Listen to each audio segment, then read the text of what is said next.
Now, the time of wearing less and going out more is almost upon us. Warm weather, beach days, wearing a tank top, it's going to be upon us. And you want to make sure that your chest hair is groomed to absolute perfection and avoiding bumps, redness, irritation, ingrown hairs to help you look your absolute best. What's up, everybody? George here from GP Lifestyle, helping you dress better, look better, and ultimately be better through tips and tutorial videos like this. And in today's video, I'll be showing you how to safely and effectively trim your chest hair for peak grooming performance. Now, without further delay, let's get started. There are going to be a couple of things that you're going to need. The first thing is going to be our main grooming tool, and that is going to be a dedicated body groomer. Definitely go with a dedicated body groomer over, let's say, beard clippers, hair clippers, scissors, or razors. Razors you should avoid altogether because this is going to be ground zero for bumps, irritation, razor burn, and ingrown hairs. Scissors, don't even bother. That's too complicated and time consuming. Beard clippers are not going to get very fine and into all the crevices of the chest, and that's why you want to go with a dedicated body groomer. The one I'm using is a Phillips One Blade. I really like this. This is an all-in-one groomer, but it's way better for the body than it is for facial hair because it is thinner between the teeth and it also has a higher RPM, making it great for body grooming. It's going to get almost every single hair in case you don't fuck it up. The second thing that you're going to need is a loofah. You're going to be exfoliating your skin. This is going to remove any dead skin cells. It's going to help with irritation. It's overall going to help smooth out some of the skin there. So later on, when you're nice and dried off, it doesn't feel like hell or sandpaper. And the third and final thing you're going to need is a dedicated body lotion. Now, the one I'm going to be using is Cetaphil. I like this. It's very good for dry skin and it is great for moisturizing. It doesn't smell the absolute best. It's not that fragrant, but it does definitely do a great job when it comes to moisturizing your skin and preventing anything like irritation, razor bumps, and overall any redness and irritation that might come from grooming.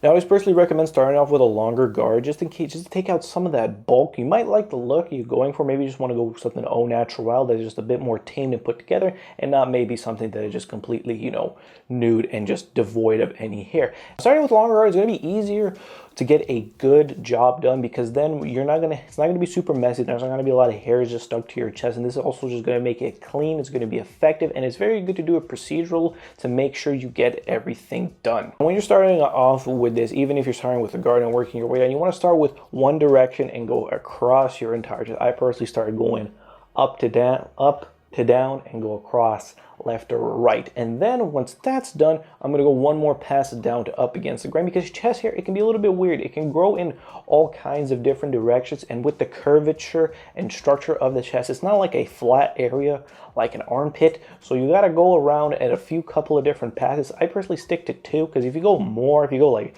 east to west or west to east and you just go crazy and just go at them every angle, there's going to be a lot of skin irritation, then you're going to be more prone to getting some burns, some bumps, and then you're just not going to look your absolute best, which is what we don't want.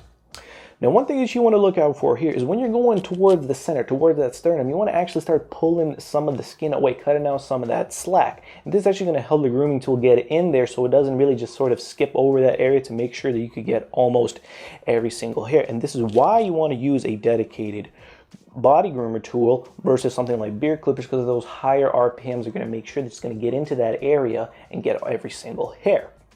Now, another area you need to look out for is the nipple, because nipples can get hairy for some reason. They can get like some long ass hairs going. I don't know why, but this is another area where you want to pull some of the slack out of the skin and go along the line of your nipple. You can have an accident here, you might pinch yourself. I don't recommend it. I personally recommend putting a thumb over it, pulling some of that slack out and going around and taking your time there to get that good clean look.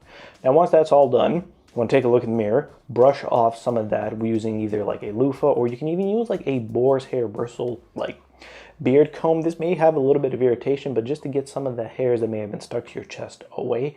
And then take a look, make sure you got everything, you didn't miss any spots. Go back to the spots you did miss, and then here's the next part. Now, a lot of grooming tutorials will just leave it at that, but I personally think this is what's going to separate it between being good and bad. This is actually when you want to hop in the shower, you want to get a good lathery body wash on, and you want to exfoliate your chest. Now, the reason we're doing these extra 2 steps here is to avoid, again, bumps, any burns, irritation, and potential ingrowns. We've avoided most of these by using a dedicated body grooming tool, by leaving a bit of hair outside the skin. It's already penetrated the skin, it's just going to grow, but now it just looks like, you know, it's completely bare, but there's still it is still through the skin, so you're going to really minimize the amount of ingrown hairs that can develop, as well as irritation.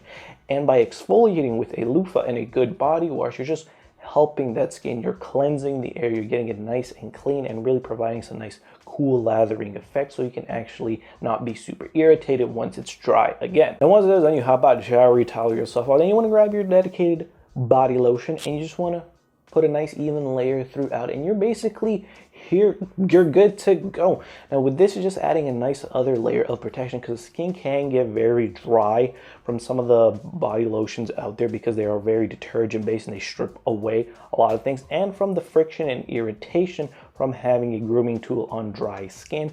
Don't recommend using it on wet skin. It doesn't, the machine does not like it, and a lot of the times you end up missing a lot of hairs because they end up just getting stuck to your chest. But here, when you moisturize, it's a lot like applying aftershave or applying moisturizer to your skin. You're adding a layer of hydration, and there's going to help the skin look nourished. You're going to prevent redness, you're going to prevent irritation, you're going to prevent breakouts. And this is the important thing when it comes to grooming, because a lot of tutorials will just leave it at hair was removed and then just go on about your day. This is not good. This is where a day or two later you're gonna look at it and like, wow, that tutorial really sucked, because I ended up getting a whole bunch of irritation, bumps, and redness. This is why you don't want to skip those last two steps.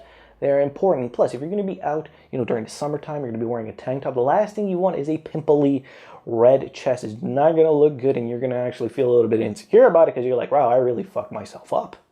So don't do that. That's it for me today, guys. That is how to safely and effectively groom your chest. Now, I've been using this exact same routine for the past 2 years now, and then not once have I had to deal with irritation, bumps, redness, or any ingrown hairs, because this is, I believe, the best way you can do it, because you're taking all precautions and you're just reinforcing good grooming habits for your body. If you guys enjoyed this video, be sure to drop a like, consider subscribing to the channel, because on the channel I'll help you become the best version of yourself by teaching you how to dress better, how to look better, and ultimately how to be better. Thank you guys so much for watching. Be sure to check out some of our other videos on screen right now, and I hope to see you in the next video. Peace.